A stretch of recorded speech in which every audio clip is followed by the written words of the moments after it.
Sir, hit and run केसमध्ये तुम्ही असं म्हणताय की जे दोषी आहेत त्यांची गवळी मुख्यमंत्र्यांची हो, पण त्यात त्यात लपवण्यासारखं काय आहे? हिट अँड रन केस मधला जो मुख्य आरोपी त्याचा मुलगा हे मुख्यमंत्री एकनाथ शिंदे यांच्याशी अत्यंत घनिष्ठ संबंधित आहेत. माझ्या माहितीप्रमाणे त्यांचे व्यावसायिक संबंध आहेत, ठाणे जिल्ह्यातले आहेत. त्यांच्या पक्षाचे ते उपनेते आहेत असं मला कळलं. त्याच्यामुळे ते 24 तासात काय त्यांना अटकच कशी केली पोलिसांनी त्यांना अटक करून गुन्हाच केलेला आहे. मुख्यमंत्र्यांच्या जवळच्या माणसाला अटक होते खून करून.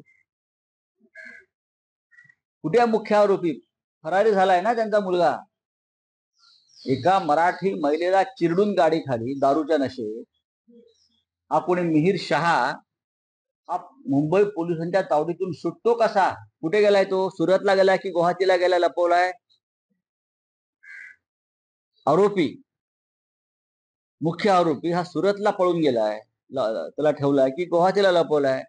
याचा खुलासा मुख्यमंत्र्यांना आणि देवेंद्र फडणवीस यांनी करायला हवा. वरळीच्या रस्त्यावर ज्या प्रकारे रक्तपात झाला, हिंसाचार झाला, गाडी खाली चिरडली गेली, एक दाम्पत्य मराठी कोळी दाम्पत्य, त्याला कोण जबाबदार आहे? दारूच्या नशेत हे काय चाललंय?